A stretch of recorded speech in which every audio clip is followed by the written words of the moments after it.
Para a nossa primeira explanação, teremos como tema conflitos de gerações. As novas gerações, X, Y, Z, Alfa, Beta e por aí vai, a nova sociedade tecnológica e as relações humanas, tecnologia, conflitos de valores e família, com Ricardo Mello. Ricardo Mello é o maior especialista em prosperidade do Brasil e um dos maiores coaches em atuação no mundo, com mais de 20 anos de experiência em transformar pessoas comuns em seres humanos mais iluminados, vivendo suas missões conectadas à energia de abundância do universo. É fundador do Instituto Namastê, que apoia várias instituições sociais no Brasil. Em 2018, através de atividades sociais e da venda de cursos e produtos, auxiliamos mais de 70 instituições, em torno de 200 mil pessoas direta e indiretamente. Ricardo Mello acredita na integridade do ser e, por desejar semear pelo mundo a consciência que a prosperidade e a felicidade devem andar juntos, que criou as Pílulas do Evangelho, áudios diários, pelo qual diariamente transmite para mais de 150 países singelas palavras de motivação e autorreflexão. Autor de mais de 10 livros, dentre eles o best-seller As Leis Invisíveis do Dinheiro e da série Nosso Muito Bom Dia, disponível neste evento. E também criador do novo projeto Uninamastê, a Universidade Online do Desenvolvimento do Ser, que trabalha todas as áreas da vida profissional, emocional, espiritual e também financeira. Portanto, caro amigo Ricardo Mello, é uma alegria imensa recebê-lo em nossa cidade, neste nosso encontro Sexto CETESP. Seja bem-vindo, que Jesus abençoe cada vez mais a sua fala e um bom trabalho.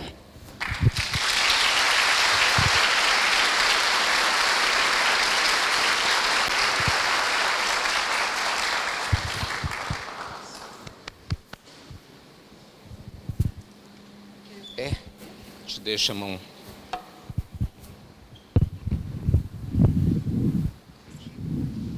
Sim. Do jeito que eu gosto de me mexer, se eu não tiver uma armadilha aqui, eu vou para lá, vou para cá. Aí o Luciano fala, Ricardo, tinha que ficar parado. Pronto, assim eu fico parado. Pois é, o Sérgio já me antecedeu aqui. Eu já vi que vocês ensaiaram, então agora não vai ter erro, né? Me permitam. Olá, meus queridos amigos, muito bom dia. Ai, que delícia, meu Deus. Muito bom dia, gente, muito bom dia. Ai, que bom, que bom. Abençoe-nos Jesus, sempre Ele, uma vez mais. Que esse encontro, né, que já é regional, cada vez se expanda, tocando almas dos dois lados da vida. E que juntos, né, nós possamos aproveitar bastante o dia de hoje para reflexões profundas, né, que possam nos auxiliar, né, na nossa caminhada no campo do bem, do despertamento interior, juntamente com essa semeadura, né, gente, do Evangelho que a nossa humanidade tanto precisa e a nossa alma também. Existe um koan. Koan são lições, reflexões, a princípio contraditórias da tradição Zen, que nos faz refletir profundamente. Especificamente esse koan diz assim: quando você nasceu, os rios eram rios e as montanhas, montanhas.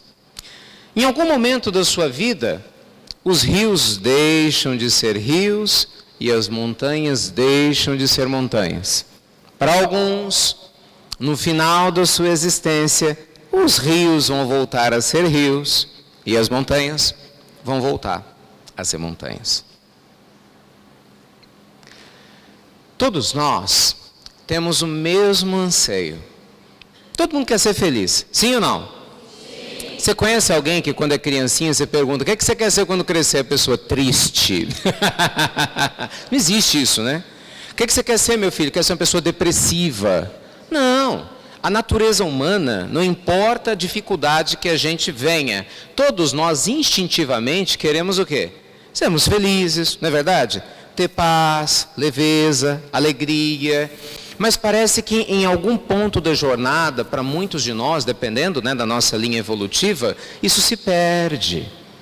Isso se perde. A caminhada deixa de ser tão ajustada quanto poderia.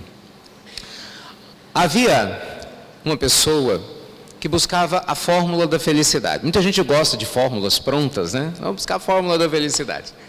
E aí, essa moça muito interessada em entender como ser feliz, ficou sabendo que havia um homem muito sábio que tinha descoberto a fórmula da felicidade. Tinha publicado livros, recebia multidões de todas as religiões, de todas as partes do mundo. E esse senhor morava perto de onde Jesus tinha vivido, lá em uma região do Oriente Médio. Então ela economizou, fez de tudo, deu um jeitinho, juntou suas coisas e viajou para lá. Chegou num dia quente. Vocês acham que aqui está quente? Estava geladinho comparado ao que estava lá, quase 50 graus, um calor, sensação térmica, né? Quentíssimo. E meu Deus, como é que alguém pode viver num lugar desse? E aí foi lá para um hotelzinho pequenininho. E aí conversou com o gerente do hotel, falou assim, olha, é aqui que mora o mestre fulano de tal. Aí ele, com certeza, minha senhora. A senhora também quer conversar com ele, né? Ah, eu gostaria, mas será que eu consigo? Consegue, consegue. Deixa eu adivinhar. A senhora quer a fórmula da felicidade, né? Como é que o senhor sabe? Porque vem gente do mundo todo aqui procurar isso. Mas ele vai me atender, olha, vamos dar um jeito. Tem um horário, né, depois do almoço, que ele fica, porque ele mora aqui perto. Ele mora aqui perto? Mora aqui perto. Eu vou dar um jeito da senhora ir lá visitá-lo. Tá bom assim? Porque a senhora não pega fila, e a senhora conversa com ele.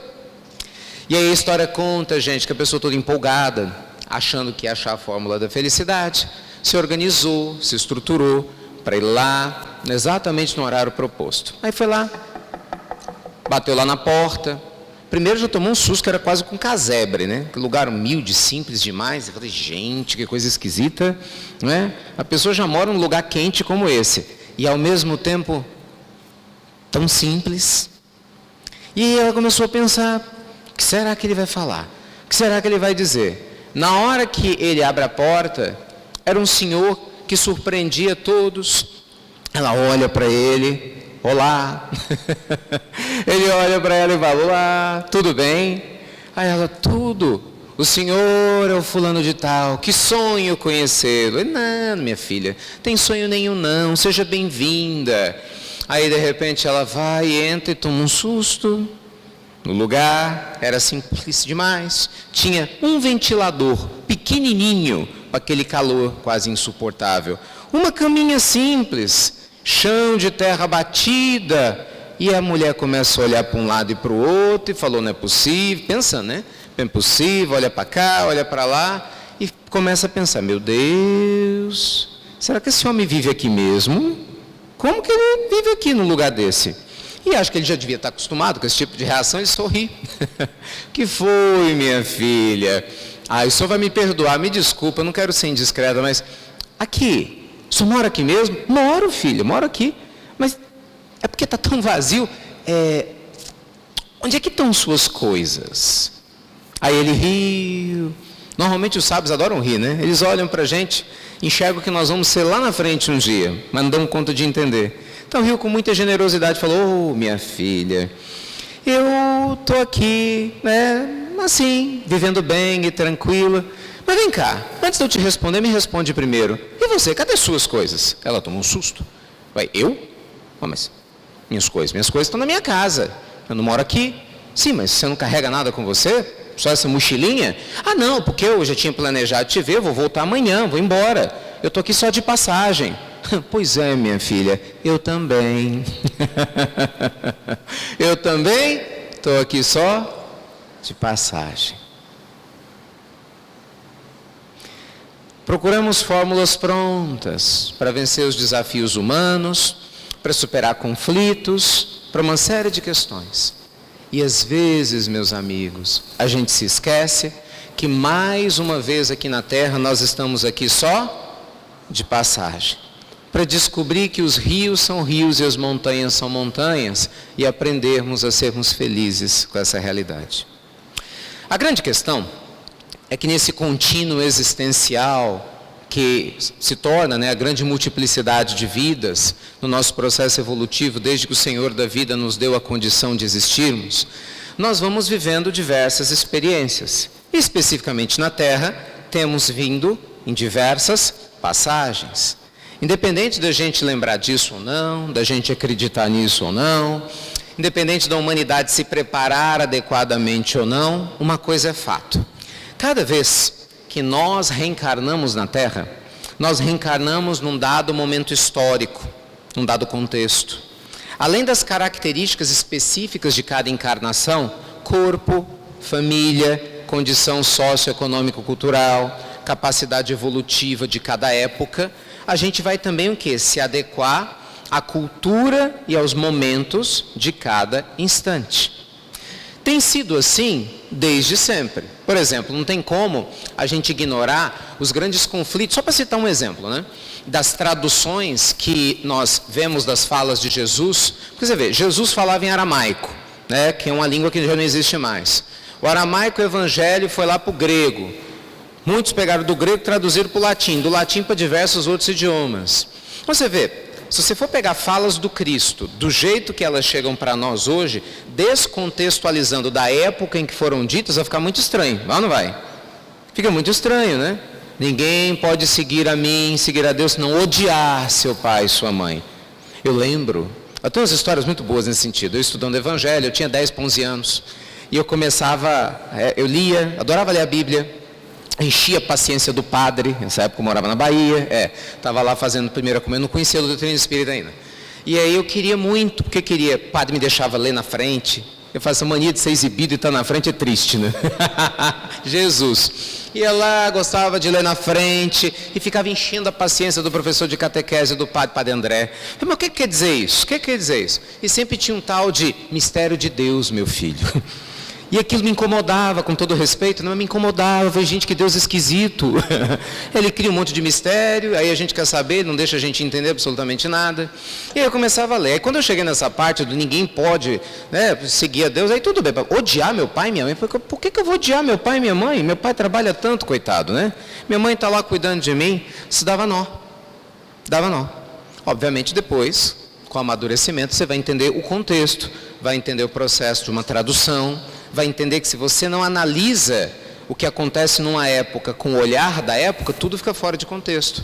Eu vejo hoje muitos conflitos, por exemplo, que irmãos nossos de outras religiões fazem da fala de Paulo, fazendo Paulo, por exemplo, parecer machista quando ele fala da mulher, porque tira a fala do contexto. Você não pode tirar uma fala de um contexto. Por quê? Porque um contexto, ele é como uma moldura de um quadro. Ele dá limites àquela estrutura, àquela paisagem. Então, quando a gente reencarna, a gente sempre reencarna dentro de um contexto. E assim tem sido, continuamente. Só estou citando um exemplo, né? Continuamente.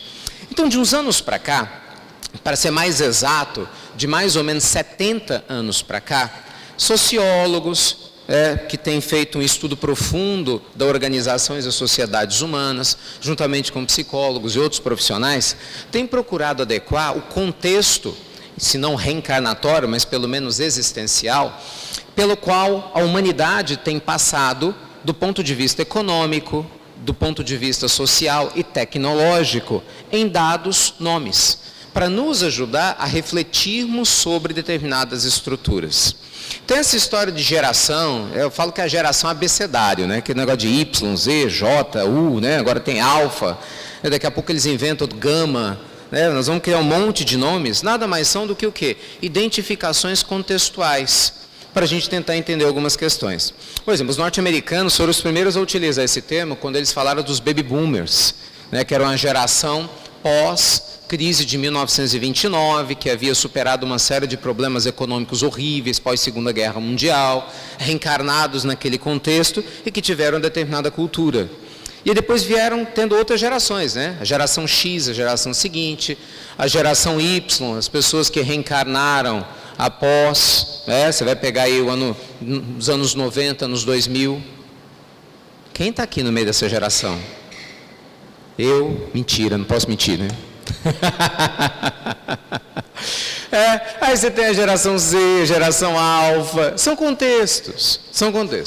Na prática, o que isso quer dizer? E aí nós vamos chegar naquilo que realmente importa, né? É que cada um de nós, ao reencarnar num contexto, recebe a educação de uma época. Vou te dar um exemplo simples, que eu sei que muitos aqui vão entender perfeitamente. Quem aqui tem filhos ou netos ou sobrinhos com menos de 10 anos? Levanta a mão, por favor. Então, por favor, contextualize. Vocês já notaram que essas crianças parecem que nasceram com chip para mexer em celular? Não é? É um negócio impressionante. A criança está lá, às vezes tem... Estou falando sério, né? 1 ano e meio, 2, pega no celular... na mão natural, não pede nem mamadeira mais, né? Larga o peito... A mamãe, peito não, celular, quase, né? Se você deixar, não é? E já nasce, vai mexendo, e vai contextualizando. É natural. Eu falo, Isadora tem 6 anos. Um dia, quando ela crescer um pouco mais, como é que eu vou explicar para ela que existia uma época que não existia celular? Entende? Que as coisas não tinha internet. Porque não é do contexto dela. Completamente diferente, não é verdade? Por exemplo, alguns de nós, né, já nasceu numa época que tinha televisão. Mas se você pega pessoas que, né, chegaram a viver antes da década de 50, algumas pessoas com mais idade que reencarnaram na década de 20, na década de 30, 40 até, talvez tenham lembranças de um período em que, se você falasse em televisão, você estava falando como se fosse de uma espaçonave, porque era uma coisa completamente inesperada, impensável. Sim ou não? Fora de contexto. Então, gente, nós temos contextos diferentes em cada época. E onde é que isso te impacta, me impacta, impacta a humanidade? Simples. Nós estamos no momento mais importante da história humana. Na realidade, é até um pleonasmo, né? Porque todo momento é o momento mais importante da história humana, porque é o momento atual. E esse momento atual que nós estamos vivendo é um momento de transição planetária, profunda, iniciado há algum tempo atrás, que se difunde de maneira cada vez mais intensa, nos guiando para um mundo regenerador. Pedido por Jesus, organizado por Ismael e outros amigos espirituais, nós estamos num processo de transição da Terra, no qual o nosso país faz parte, e esses bilhões de encarnados estão inseridos, embora a maioria durma, sem ter a menor noção do que está acontecendo. Mas o contexto, ele existe. E nesse contexto atual, nós temos características muito próprias dessa realidade que a gente não pode fechar os olhos. Vou te dar um exemplo. Contexto de transição planetária. O tipo ou perfil espiritual daqueles que estão reencarnando. Em especial, se você for analisar, dos últimos 50 anos para cá, o volume de espíritos com alto nível de teor moral, inclusive intelectual, que reencarna no mundo tem aumentado extremamente. Há muitas informações espirituais de fontes seguras, né, mostrando exatamente que hoje a gente tem encarnados no planeta mais de 200 mil espíritos do nível moral de um Chico Xavier, só para você ter noção. Porque pensa bem, mas faz sentido. Como que você acha, por exemplo, que você vai pegar um país que vive em guerra, completamente fechado, uma ditadura horrorosa, e você acha que nós vamos quebrar isso como? Jogando bomba no país? É lógico que não. Tem que reencarnar alguém lá dentro, que fale a língua do país, que entenda da cultura do país com uma nova realidade e modifique o processo de dentro para fora. Então, muitas vezes, egoisticamente, nós brasileiros, especificamente os espíritas que estudam um pouco mais a fundo esse contexto, às vezes fica pensando, não, mas esse povo tudo vai reencarnar tudo no Brasil, né? Porque aqui é o coração do mundo, pátria do Evangelho. Vá! Aqui é o hospital central do mundo, isso sim, né? Você sabe, é sério isso? Que boa parte da problemática do planeta Terra está tudo reencarnado aqui. Tudo reencarnado aqui. Essa é a fala, está lá, fala de se a gente vai analisar direitinho, Brasil, coração do mundo, pátria do Evangelho, todo mundo só fica na parte que interessa, né? É lógico, todo mundo quer valorizar o seu local de moradia momentânea. No meu país, lê o resto. Identificar, quando Hilelo, depois Eli está lá conversando com os prepostos de Jesus, quem é que ia mandar reencarnar aqui na Terra? O que você acha de dificuldade moral, de corrupção que nós temos aqui? Eu acho isso muito engraçado. Quando a gente tem a oportunidade de conhecer outras culturas, gente, isso é muito evidente. A primeira vez que eu conheci um nórdico, me chamou muita atenção, porque era um pessoal da Dinamarca, eu estava na Europa, e aí, pessoas fantásticas. E aí a gente sentou, era uma mesa de conversa, e a conversa era exatamente essa: para que Deus? E eu me lembro, tinha uma brasileira que eu conversava, e ela é casada com um dinamarquês. Não vou me esquecer disso nunca. E ela muito simpática, e a gente conversando, e meu inglês era horroroso naquela época, então ela traduzia uma coisa para cá, outra para lá, mas ela falava, Ricardo, eu mudei para Dinamarca, casei, esqueci o nome do rapaz, mas casei com ele, e lá a maioria não acredita em Deus. E eu falei, e aí, como é que isso funciona para você? Ela falou assim, olha, é lógico, eu continuo acreditando em Deus, mas eu aprendi uma coisa. Não é que eles não precisem de Deus, mas eles são tão éticos, tão congruentes e corretos, que se você for pensar bem, lá no Brasil, tem um monte de gente que acredita em Deus. Você já notou que boa parte das pessoas que acreditam em Deus rouba, assalta, engana, vai para os centros religiosos, faz coisas muito erradas. E nem por isso se melhoraram. Então ela dizia o seguinte, eu sei que um dia eles vão despertar. E aí sim, esse vazio que sentem, porque às vezes tem a riqueza externa, mas não tem a interna, né, vai se conectar. Mas olha a condição ético, moral, intelectual. E é verdade. Os anos se passaram e eu vi como isso é real. Que não basta a gente falar que a gente acredita em Deus. Nós temos que viver como alguém que acredita em Deus. Então não basta você falar, eu tenho fé. A gente tem que aprender a viver como alguém que tem fé. Não adianta ter fé da boca para fora. Não adianta conhecer toda a literatura, ter conhecimento intelectual, gente. Isso no nosso dia a dia, né? Na hora do testemunho, a gente simplesmente se esquiva. Na hora da dor, nosso desespero aparece. Na hora dos problemas, a gente deixa vir nosso pior lado. Onde que está Deus? É só uma teoria, né? É uma fala solta? Ou a gente vai aprender a falar que nem Ananias falou, né, para Jesus, quando Jesus aparece para ele, depois que Paulo perseguia, ainda era Saulo. Lembra-se dessa passagem? Lindíssima. Aí Ananias está perseguido, né? Ele é família, e aí de repente ele se esconde, está vindo para Damasco, se esconde no lugar, morrendo de medo. Meu Deus, esse povo está vindo matar a gente. Ele estará rezando, Jesus abençoe. Jesus aparece para ele. Você imagina, se você está sendo perseguido, alguém quer matar você e sua família, Jesus aparece, você fala, estou garantido agora, né? Em tese é assim, você fala, pronto, agora a parada está resolvida, né? Intervenção superior, agora tudo vai. Né? Tudo vai. Aí Jesus, oi Ananias, tudo bem? Ai mestre. Aí é muito lindo assim, meu filho, preciso de você. A frase de Ananias é linda, é histórica, né? Eis-me aqui, Senhor, faça-te conforme a tua vontade. Eu falo que Ananias só falou isso porque eu não sabia que Jesus ia pedir. Ai, não tinha o tal do spoiler antes, né? Eu não sabia que Jesus ia pedir, senão eu queria ver se ele ia ter peito para falar um negócio desse. Eis-me aqui, Senhor. Pois não, Senhor. Fede, fala, o que o Senhor precisa? Não sei nada demais, Ananias, uma besteirinha.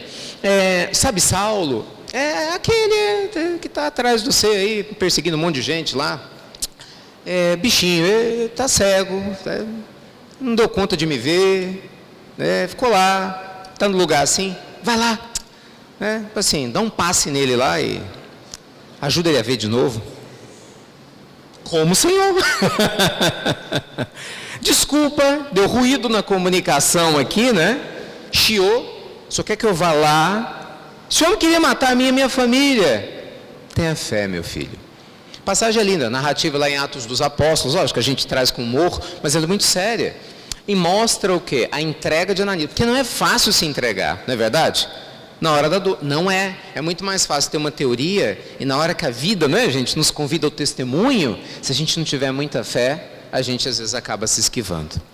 Então, cada vez que a gente reencarna na vida, a gente vem com qual proposta? De se espiritualizar mais. E curiosamente, quanto mais a gente se espiritualiza, mais a gente desencarna. É um trocadilho. Não, presta atenção, a gente até ficou assustado agora. Meu Deus, vou sair correndo aqui. Não é isso. Não é nesse sentido. Desencarnar é você tirar a carne. Se espiritualizar é se encher das realidades e as verdades do Espírito. Quanto mais você se sintoniza com a lei divina, seu eu sagrado se manifesta, a presença da carne, da influência da carne, da matéria, vai diluindo, não vai? você vai se desmaterializando. Não em termos físicos, em termos, vamos brincar, almísticos, né? Em termos de alma. Então, quando a gente reencarna, esse é o objetivo. Esses seres que estão junto conosco agora, vêm com o objetivo de fazer a humanidade crescer, com seu exemplo, com sua índole, aprendendo a utilizar intelecto e moral de maneira equilibrada, coisa que a maioria de nós não tem a menor ideia do que significa isso. Gente, presta atenção no conflito que nós temos. Ontem nós conversávamos muito, né, a esse respeito, com alguns projetos que vocês têm aqui e que eu me encantei muito. Falava, porque a gente vive isso o tempo todo lá no Instituto Namastê, conversando com as instituições. A dificuldade do religioso de abrir a mente para a realidade atual. De muita gente projetar os seus conflitos internos, de miséria, de angústia, como se isso fosse felicidade e te aproximasse de Deus. Isso é um absurdo. Gente, presta atenção, se miséria nos aproximasse de Deus, toda pessoa morrendo de fome era iluminada. Não tem nada a ver. Se rezar nos aproximasse de Deus pura e simplesmente, todo beato era santo. Não acha não? Não tem nada disso. Tem nada disso. Coríntios 13, ainda que eu falasse a língua dos homens e dos anjos, seria como sino que soa ou símbolo que retine. Aí olha só, e ainda que eu tivesse o dom da profecia, Paulo vai falando um monte de coisa. Você pode ter tudo, você pode dar o seu corpo para ser queimado. Está lá, ele diz, se você não tiver amor, nada significa. Você pode fazer o que for do ponto de vista religioso. Se não tiver a consciência que nos conecta, é pobre, é muito pouco. André Luiz tem uma obra extraordinária, todas as obras de André Luiz são belíssimas, né? Mas eu falo que para nós, que já nos aventuramos nesse processo religioso, ler os Mensageiros é leitura obrigatória, principalmente a primeira parte. Porque na primeira parte do livro Os Mensageiros, que é a sequência de Nosso Lar, André Luiz nos conta como que funciona no mundo espiritual pela primeira vez, como que isso funciona, a reencarnação da maioria de nós, e a gente nem se dá conta. Porque você acha do nada, você reencarna e tem interesse de falar, ai que vontade de rezar, você é pequenininho, ai que vontade de ir para a igreja, aí no dia vem uma dor e fala, vamos para o espiritismo, conhece, ai eu vou me permitir, tudo parece obra do acaso, não tem nada como obra do acaso, gente, não existe acaso, não existe, tire isso da sua cabeça. O universo é perfeito, é inteligente. Joana de Ângeles tem uma frase que eu acho extraordinária. O acaso é a maneira discreta de Deus se fazer presente em nossas vidas. Não existe acaso, esquece isso. Existe efeito. Você atrai e repele tudo que tem na sua vida. Ponto. Simples assim. Eu atraio e repilo tudo. Experiências, pessoas, dores, alegrias, tudo, absolutamente tudo. Não existe acaso. No dia que você falar que tem acaso, você está dizendo de maneira subentendida que Deus é imperfeito. Porque se você falar que tem acaso, então deixou de ter uma lei inteligente que ordena tudo, concorda? Então Deus não é perfeito, que é um absurdo. Então das duas uma, ou a gente não entendeu, ou Deus é imperfeito. Qual que é a probabilidade maior? Calma, pensa para você não errar, pensa, sente. Pensa, raciocina, para não errar. Então, gente, se não tem acaso, nós estamos tendo um convite para o nosso despertamento espiritual. E amigo, para despertar, a gente tem que sair da posição de vítima. E para sair da posição de vítima, a gente tem que aprender a amar. Aprender a se entregar, entende? Aprender a santificar cada experiência que a gente vive. Toda experiência na Terra é sagrada. Toda. Ter dinheiro é sagrado? Muito. Duvido que tenha construído essa estrutura ou pague a conta de luz coração. Aqui funciona isso, Sérgio? Lá em BH, as instituições, a gente já deu sugestão, ir lá na CEMIG rezar para o povo, para o diretor, aqui, abona a conta de luz, nós vamos rezar para sua mãe, que desenganou. Até para a mãe apelamos, não funcionou até agora. Não funciona.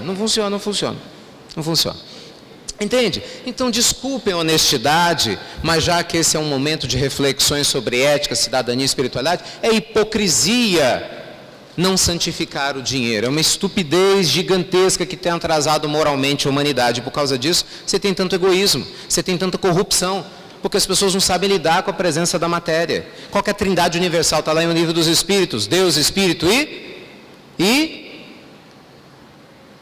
Vou dar uma pista. Nossa trindade universal tem o livro dos Espíritos. É o tripé sobre o qual o universo se estrutura.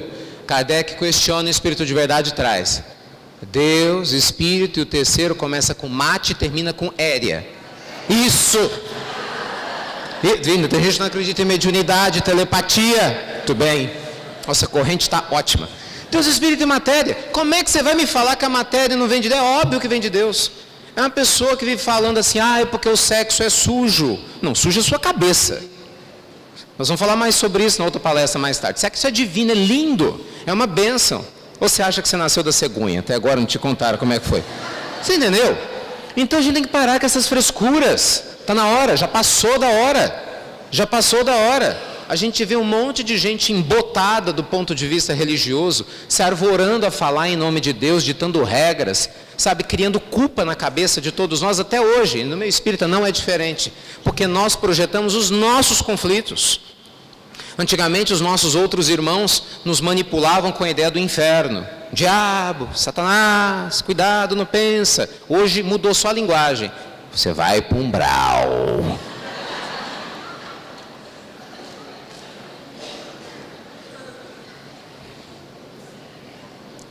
Você é um espírito umbralino.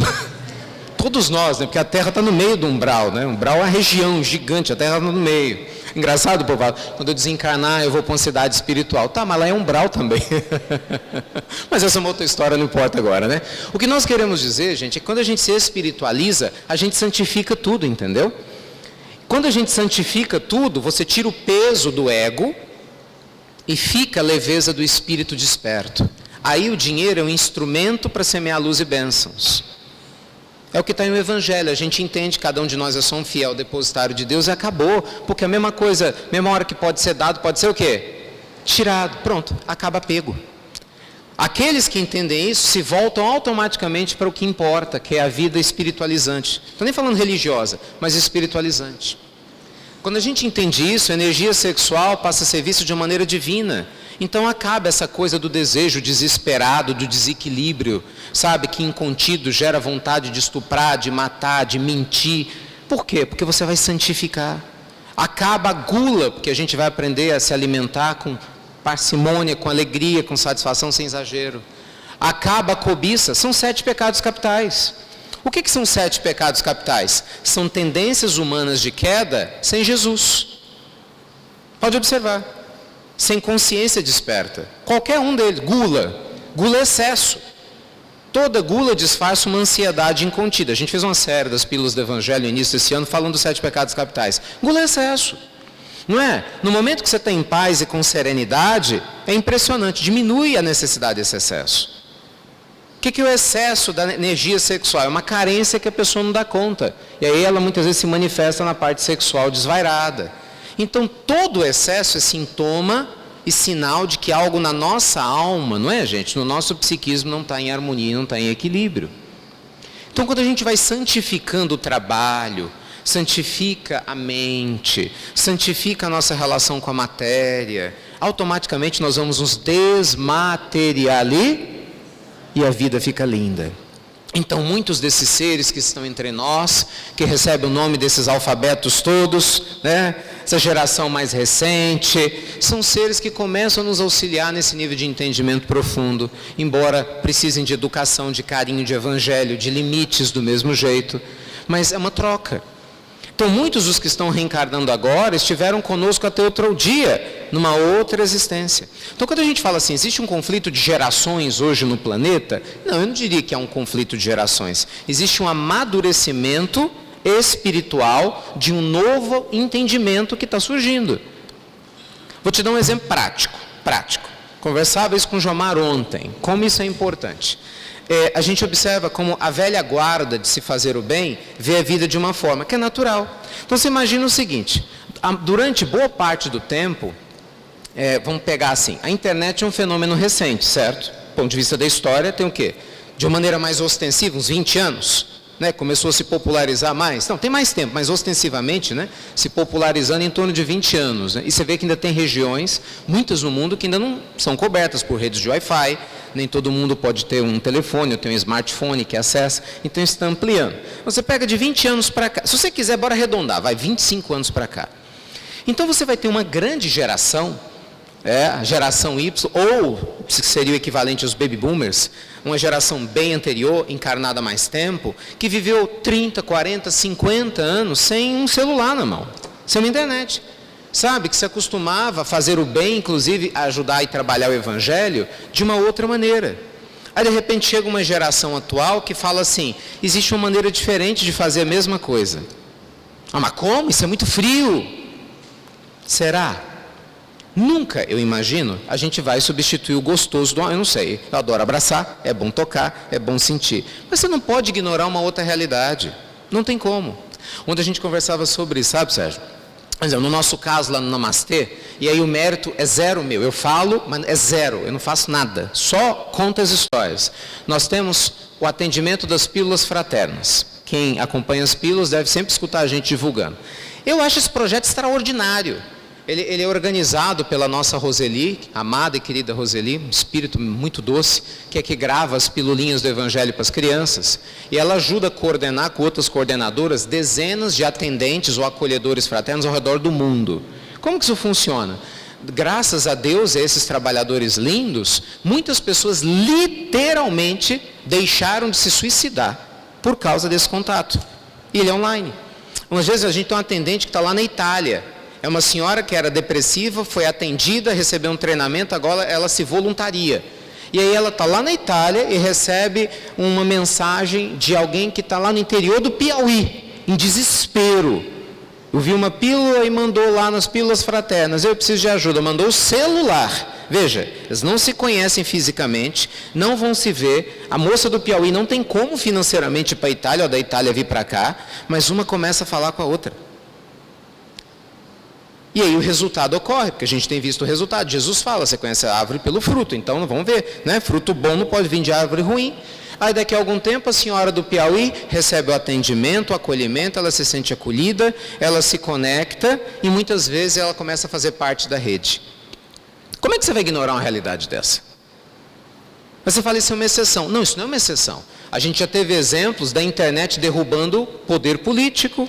A Primavera Árabe foi exatamente o primeiro desses exemplos. A internet elegeu presidentes, não foi só aqui no Brasil, nos Estados Unidos.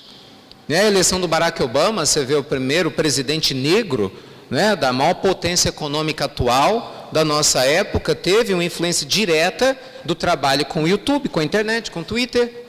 E de lá para cá tudo se expandiu. Não tem como fechar os olhos para essa realidade. Não tem como. Eu lembro, por exemplo, de falas do Divaldo, ele falando da resistência dele, né, de ter celular. Agora lá no Congresso ele estava lá no celular dele. Você entendeu? É inevitável. Isso é ruim? Não, gente, isso é a nova realidade. Se você for lá no livro Nosso Lar fala de comunicações à distância. O que está acontecendo agora na Terra já existe no mundo espiritual há muito tempo. Então a gente não pode fechar os olhos para as novas formas de viver e praticar o bem. E aí eu acho que é o cerne aqui da nossa reflexão e o ponto mais importante, a gente não pode perder de vista, para qualquer geração que seja, é a moral, é o evangelho. E eu não estou falando de religião, evangelho. É a conduta ética, é o porquê de estarmos aqui, não é? É a responsabilidade de nós darmos o exemplo para os nossos filhos, netos, sobrinhos, crianças, para que sejam seres humanos de bem. Não importa qual seja a idade, não importa se eles nasceram numa época com ou sem internet, se eles têm Facebook, YouTube ou se não tem, se vão Instagram ou se não tem, não importa onde eles estão. É não haver a omissão que muitas vezes acontece, porque isso é terrível. Gente, isso é terrível. Hoje, o suicídio, que sempre foi um flagelo horroroso para a humanidade, assumiu contornos históricos absurdos. A gente está aguardando agora, para o mês de outubro, o novo dado anualizado que a Organização Mundial da Saúde traz todos os anos, com medo. Porque o último dado anualizado, até então do ano passado, mostrado pela OMS, era de quê? Que a cada 40 segundos uma pessoa se mata no mundo. Presta atenção, para cada pessoa que desencarna pelo suicídio, 20 tentam e não conseguem. A situação é muito complexa. E pense não só naquele que se suicida, que já gera um problema grande no mundo espiritual, né, do acolhimento desses irmãos e da recuperação espiritual deles. E aqueles que ficam? E os familiares que vão ter que lidar com a ideia, né, de que um parente, uma pessoa amada, próxima, um amigo desencarnou. E aqueles que não desencarnaram, o familiar fica morrendo de medo. Imagina o continente de milhões e milhões de pessoas ao redor do nosso planeta que vivem com esse flagelo. E no final das contas, se você for analisar, o que é o suicida? É só alguém que quer resolver o seu problema.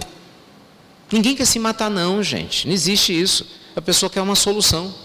E aí, no momento de fraqueza, ela busca o caminho errado, mas ela quer uma solução. Então, quando a gente tem essa ilusão de que a gente está sem solução, a gente tende a fazer coisas que não deveríamos fazer. Independente de ser um suicídio, que é um caso extremo, nós podemos fazer outras coisas. Então, bem ou mal, o conhecimento das realidades do Evangelho, do mundo espiritual, nos aponta um caminho, e sim, que nos mostra uma solução. Por exemplo, quando a gente entende a lei de causa e efeito e a imortalidade da alma, né? Que não adianta falar, tem que sentir. Se não sentir, não resolve nada. Você começa a entender que literalmente nada acontece por... Ixi, escutei nada. Nada acontece por... Ai, minha idade, meu Deus. Nada acontece por... Tudo tem um motivo, e um motivo nobre e bom. Se a gente não entender isso, a gente desespera. Desespera ou não desespera? Desespera. Desespera. Gente, ninguém vai e ninguém vem antes da hora. Ninguém vai e ninguém vem.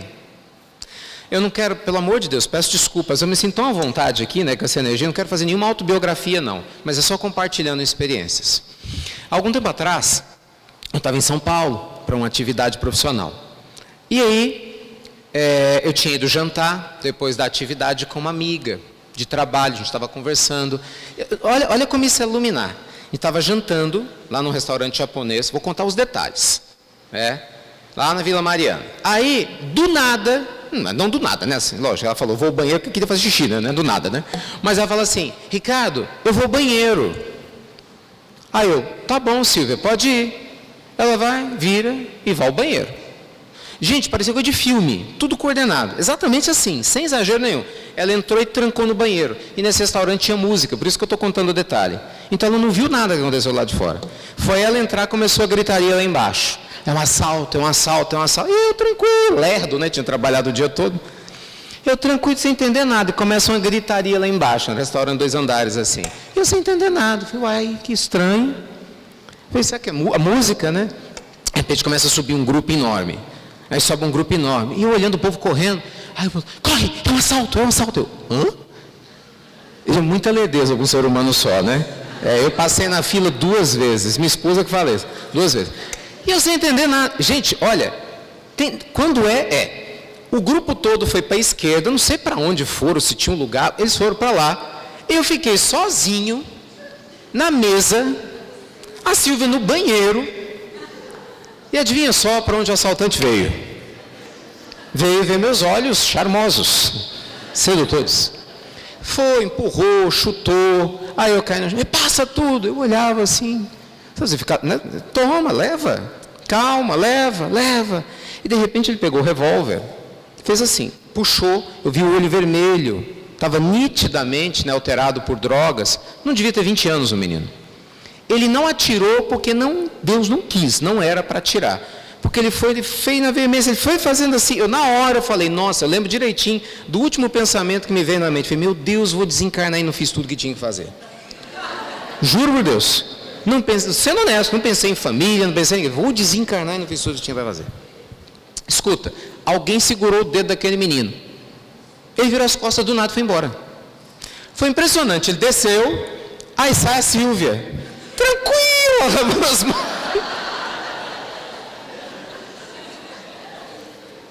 Lavando as mãos, aí ela vê que não tinha ninguém, foi muito engraçado. No que eu estava lá no chão, tinha caído a Coca-Cola. Aí parecia sangue, né? Ai, meu Deus, mataram o Ricardo. Aí foi muito engraçado, para contar é engraçado, né? Aí ela viu, tô bem, calma, tô bem, tranquilo. Tá bem, apesar do susto e tal, né? Eu tô bem. E eu falei assim, gente, ela não passou por nada daquilo. Porque não era para ela passar. Entende? Escuta só, passa a semana. Aí nós vamos lá para o nosso tratamento espiritual, amigo espiritual, atende um monte de gente, cura. Acho que foi naquela semana, tinha uma senhora que o filho tinha desencarnado. O filho vem, coisa mais linda do mundo, né? O filho tinha desencarnado no acidente de automóvel, vem, conversa com ela. A mulher sai aliviada, chorando, e o danado do amigo espiritual não me fala nada. E eu, olha só, eu no final, eu como quem não quer nada, pergunto assim, mas doutor, desculpa, não quero nenhum privilégio, não, mas o senhor não vai me falar nada. Eu falei assim, mas falar o quê? Você não estava com medo de morrer? Não foi sem fazer nada? Então para de reclamar e faça. Antes que seja tarde. Simples assim. A vida passa muito rápido. Se você começa com essa perda de tempo de se sentir vítima, você não é vítima. Ninguém sai nem entra de nenhum lugar sem que tenha traído isso de uma forma, meus amigos. Na Escola dos Mensageiros que eu citei, a obra que eu recomendo, a leitura, André Luiz conta o caso de um monte de pessoas semelhantes a nós, falidos, que se prepara no mundo maior, reencarna e acaba se perdendo no meio do caminho. Então existem várias formas de se perder. E uma delas é isso, é ter o chamado do mundo maior e ignorar. Entende? Outras é você não educar seus filhos. Não ensinar o evangelho, se preocupar demais com dinheiro, se preocupar demais com a matéria, o corpo, se preocupar demais com posição social, e esquecer do que é essencial. Existem várias formas de se perder. Então, independente da geração que esteja encarnada, independente dos desafios que nós tenhamos, meus amigos, qual é o nosso grande dever? Nos espiritualizar e ajudar a espiritualização de quem nos rodeia. Esse é o nosso dever. Ame, ore, acolha, não julgue, oriente, mas não se omita. Isso é um dever que todos nós temos. Temos ou não temos? Temos. Porque nossas crianças, nossos jovens, vivem hoje muitas vezes numa corda bamba. Você vê um exemplo. Essa geração atual, que tem tudo com muita facilidade, internet, com tudo, é tudo facilitado. Você vê, eu citava a questão do suicídio, porque o suicídio hoje é a segunda causa de morte entre jovens, entre 14 e 29 anos. Olha que loucura. E hoje é facilitado pelo quê? Redes sociais. Você vê, tem grupos que se ensinam como se matar, na rede social. Agora você imagina um pai e uma mãe omisso, que não sabe onde o filho entra, sabe, na rede social, que não sabe o tipo de vídeo que ele vê. Por quê? Porque o pai está cansado, a mãe está cansada e fala, ai menino, toma esse celular aqui, fica quieto. Lógico que aqui em Divinópolis, na região, ninguém faz isso, mas em BH, nós de BH, nós pobres espíritos umbralinos. Você quer terceirizar, entende? Aí às vezes você fala assim, vou ensinar, bora fazer evangelho no lar, meu filho. Ai, não quero, não gosto, não vou. Ai, vai, para de me encher a paciência. E dá um ticket, vai pro show de rock, vai pro show, sei lá das quantas. Vai ter um monte de droga, um monte de besteira. Mas às vezes o pai e a mãe não tem a paciência e a firmeza. Rapaz, de onde vocês tiraram isso? Não existe esse negócio, essa conversa fiada, não. Encarnou na tua casa, come da tua comida, mora debaixo do teu teto, vai rezar, sim senhor e sim senhora. Acha ruim, cresça, evolui e vai viver a sua vida. Aí você escolhe a religião que você quer. Mas até lá, a banda tem que tocar conforme a música que você dita. A pessoa não gostou, acha ruim, então que ela evolua, encontre Deus e reclame com Ele. Não é? Porque reencarnou lá. Nós temos o dever, e muitos de nós se omite. Aí o que acontece? Um filho, um neto, se desvia do caminho pela falta da orientação do evangelho que deixou de ter, aí a gente fica chorando lá na frente, meu Deus, onde foi que eu errei? Quer a lista? Quer a lista? Porque entenda, meus amigos, nós temos livre-arbítrio, lógico. Por mais que a gente dê educação para os filhos, como os nossos pais nos deram, a gente pode escolher seguir outro caminho, não tem dúvida. Mas pelo menos a gente tem a consciência tranquila de que fez o que poderia. Mas e o pai e a mãe omisso? Está mais preocupado em ver a novela, em ver jogo do Cruzeiro e Atlético, do que conversar com o filho. Isso é muito comum. Isso é muito sério. Ai, final de semana vai ter encontro da evangelização. Ai, nem vou levar meus filhos, nada. Quero dormir até mais, vou jogar futebol. Quero fazer não sei o quê. Gente, isso é sério, a gente tem que se organizar. Quantas crianças fogem para a internet porque não tem conversa dentro de casa? Estou exagerando? Não tem. É a coisa mais engraçada. Tem mesas, né? Que é assim, senta pai, mãe, filho, tio, tia, cada um com o celular, e se brincar, um manda texto para o outro, do outro lado da mesa, não é assim? Oi, tudo bem? Você já fez o seu pedido? Lá em casa a gente faz um teste, né? É sério, a gente sai, nós temos um acordo entre nós. Na hora que a gente sai, ninguém usa celular. Porque é uma tendência. Eu tenho tendência a ver as minhas coisas, minha esposa vai querer ver as dela, os meninos vão querer ver os deles. Peraí, a gente não convive? E não conversa? Como assim? Então a gente tem que tomar cuidado. Essa geração nova, em especial a mais jovem, não se engane, são crianças extremamente inteligentes. Estou exagerando? Vocês têm... Fala, a gente brinca, né? Já vai reencarnar um menino, ele vai reencarnar batendo na mão do médico. Valeu, doutor! Pum! Né? É rápido. Eu lembro quantas vezes eu escutei isso, gente. Nossa, eu quando nasci, na minha época, a criança demorava a abrir o olho, né?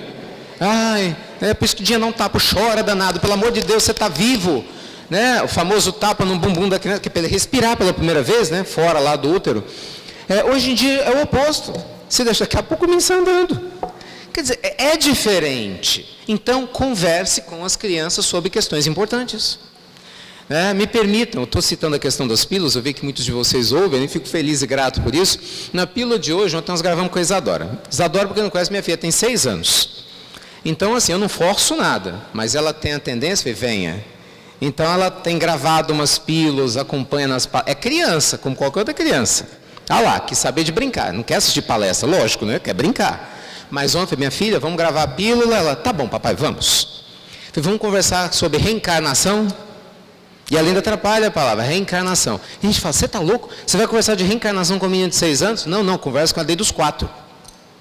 Desde os 4 que eu fiz um desenho para ele mostrar. Presta atenção, isso aqui é o corpo, esse é o perispírito, isso aqui é o espírito. Mas você está louco, Ricardo? Eu falei, não, o inconsciente dela guarda. E aí os primeiros contatos que ela teve com a morte, eu falei assim, não vamos traumatizar, que foi com um cachorrinho. Esse cachorro, vamos pedir para Jesus, se for mérito, vai voltar. E voltaram os 2.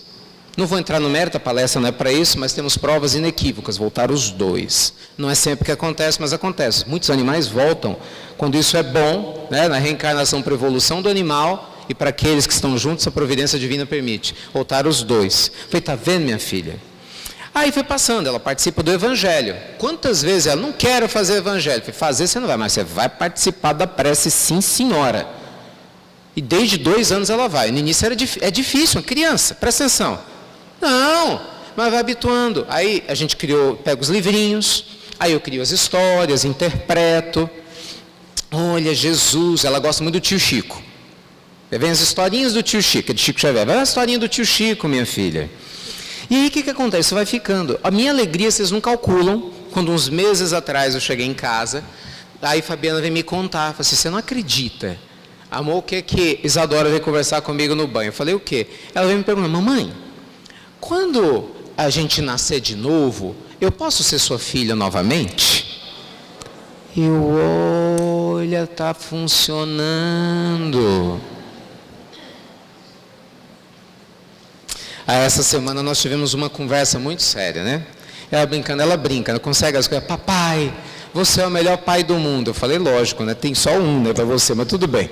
É o melhor pai do mundo. Aí dá as coisas, brinca com ela na hora que ela quer. Eu falei, vamos fazer um trato nós 2. Vamos nos esforçar, minha filha, para a gente ajudar muitas pessoas. Ajudar os animais e a natureza. Vamos fazer isso. Quem sabe, se a gente fizer a nossa parte, aí quando a gente desencarnar, a gente pode pedir para Jesus, para a gente poder voltar como pai e filha de novo. Mas será, papai, que vai dar certo? A gente tem que tentar, né? Aí quando foi antes de ontem, por isso que eu motivei a gravar a pílula sobre isso. Aí, olha, a gente vai tentar. Papai, nós vamos fazer coisa boa, ajudar e fazer o bem para todo mundo, que eu quero ser sua filha de novo. O que eu quero dizer? Ela tem 6 anos. Mas desde os 3, 4, ela está aprendendo que a morte faz parte da vida. E que a vida não acaba. Você acha que isso não vai fazer diferença? Faz. Você acha que a maioria de nós que está aqui, inclusive eu que não tive essa oportunidade, que a nossa relação com a morte hoje não seria 1000 vezes mais leve se a gente tivesse começado a aprender isso desde a infância? Você acha que muita ansiedade que te faz perder o sono não adianta nada, né? Porque a gente nem lembra do que deixa a gente ansioso, só troca uma coisa por outra. Muito incômodo, deixaria de acontecer se desde cedo a gente estivesse aprendendo a trabalhar a alma. Lá em casa, Isadora medita. Minhas cunhadas duvidaram. Falaram assim, você não vai ensinar essa menina a meditar, ela é muito agitada. Eu medito, vai meditar com o papai sim.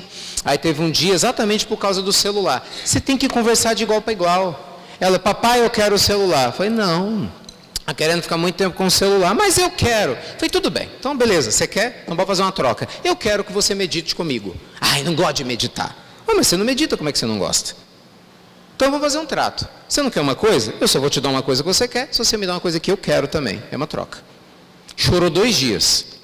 Foi 2 dias. E eu falei com a Fabiana, deixa chorar à vontade. Não é boba, não, ela é esperta. Ela vai ver qual que é a corda, né, o lado mais fraco da corda, já ela volta. Dito e feito. 2 dias ela chegou toda serelepe. Papai, desse jeito, né? Ela, papai, quando é que você vai meditar? Juro. E desde então ela começou a meditar. E ela medita melhor que adulto. É criança, tem coisas de criança. Ela pode crescer e fazer um monte de besteira. Eu ainda falo, se essa menina fizer besteira, o peso é grande, porque ela está tendo toda a estrutura, é livre-arbítrio dela, mas nós vamos fazer a nossa parte. Rafael tem 20 anos, é uma outra realidade, vive a mesma realidade. O que eu quero dizer? Pelo amor de Deus, quero deixar isso bem claro. Eu não estou me usando como exemplo, mas de jeito nenhum. Eu estou compartilhando como um pai, entendeu? Compartilha com outros pais coisas de família, porque não é fácil, não é verdade? A gente não pode se omitir. Eu vejo nas pílulas noturnas a quantidade de perguntas que chegam desesperadas. Essa é a expressão, não estou exagerando, é desesperados, de pai, de mãe, de avô, de avó, relativa a conflitos familiares. Só que a pessoa não fez o básico desde cedo. Não há evangelho, a pessoa é extremamente ansiosa e tensa porque não aprendeu a lidar com as próprias emoções, comete excessos de toda a ordem porque não aprendeu a ter paz interior. Tem gente que reza, mas só a oração não resolve, por isso Deus nos deu inteligência. Lembre-se, muita gente confunde o papel da prece, acha que a prece é para não ter problema. Não, gente, a prece é para nos dar força, para a gente encontrar a solução dos nossos problemas. A proposta é outra. A proposta é outra.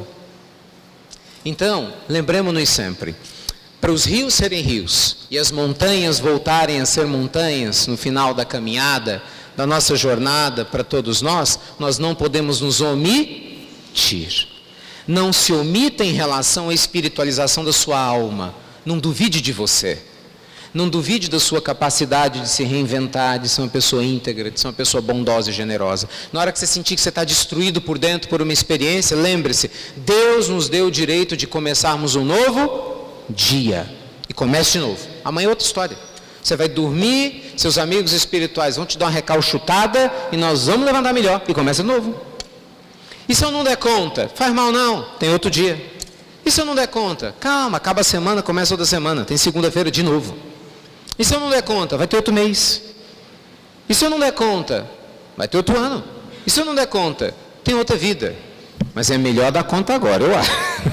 Deixar para... Não, de novo não. Não é? De novo não. Então, meus amigos, não tem fórmulas mágicas para a felicidade, como a moça que foi conversar lá com o sábio. Mas o Evangelho é um mapa do tesouro. Não promete facilidades para ninguém. Ninguém. Nenhum momento Jesus disse, vinde após mim e não vai ter que chorar por um parente que vai desencarnar. Venha após mim e nunca mais sua conta de luz ou água vai atrasar. Até porque naquela época não tinha conta de luz e água, né? Vende após mim e, sei lá, nunca mais você vai precisar procurar arranjar um marido em 7 dias. Umas coisas assim, né? Recuperar marido, sei lá, conta 3, 7 dias. Você não vai... Não existe. A promessa de Jesus é clara. Vinde a mim, todos vós que estáis cansados e aflitos, e eu vos... De novo, por gentileza, e eu vos... Ele não disse eu curarei, porque quem se cura somos nós. Jesus me curou. Isso é vício de expressão, não cura. Por que não cura? Jesus, se curasse por conta própria só dele, simplesmente a humanidade toda estava curada após a passagem dele. Não, ele mostrou o caminho. Quem se cura ou se adoece somos nós. Jesus cura 10 leprosos, 9 voltam a ter lepra. E aí? Jesus falhou? É óbvio que não. Então, meus amigos, que nesse dia maravilhoso de hoje, que está só começando, né? Essa essa oportunidade incrível da gente trocar energias, permutar afeto, carinho, conhecimento espiritual, jamais esqueçamos do nosso papel transformador nas nossas existências. Por quê? Porque o seu exemplo inspira e arrebata as outras gerações. Nada é mais forte do que o poder do nosso comportamento. Nada é mais forte do que o poder daquilo que a gente faz. Porque as crianças nos observam, os jovens nos observam, seu marido te observa, sua esposa te observa, seu colega de trabalho no centro te observa, lá fora te observa. Todos nossos colegas de outras religiões nos observam e vice-versa. Não há caminhos fáceis, mas aquele que não se omite de trabalhar pela sua própria reforma íntima e vai construindo tijolo após tijolo, degrau após degrau, a espiritualização do seu ser, vai externando isso em tudo que faz no mundo material. Isso vai construir o mundo regenerador que o nosso Cristo espera de nós. Gente, chega de preconceito, chega de pensamento miserável, chega de angústia. Isso era o que a gente tinha na fase anterior. Agora é o espírito de compaixão, de prosperidade, de leveza, de espiritualização do ser, da gente aprender a ser co-irmãos, de todas as épocas e de todas as culturas. E os nossos filhos, os nossos jovens, aqueles que nos rodeiam, precisam sentir isso na nossa alma, não é? Nessa integração e nessa interação entre todos nós. Então, sem maiores delongas, para a gente poder dar andamento às atividades, que Jesus continue iluminando sempre o seu coração, sempre a sua vida, da sua família, com muita abundância, com muita alegria, com muito carinho, e que a gente possa fazer a parte que nos cabe, não é verdade? Para que na hora da gente voltar para casa, a verdadeira casa, a gente não tenha do que se arrepender. Eu queria terminar essa primeira parte com uma frase linda, que eu sempre gosto de trazê-la, a primeira vez que eu venho a uma cidade, ter a alegria de refletir com os nossos irmãos sobre o Evangelho, que é um provérbio chinês, idealizado e popularizado chinês, que é muito lindo, que diz assim: quando você nasceu, todos sorriam enquanto você chorava. Viva sua vida de tal forma, de tal maneira, que ainda que na sua morte, seu desencarne, muitos chorem, pelo menos você sorria. É o sorriso de quem amou, de quem cumpriu com o seu dever. É o sorriso de quem tem a consciência tranquila, independente da geração que tenha convivido. E assim seja.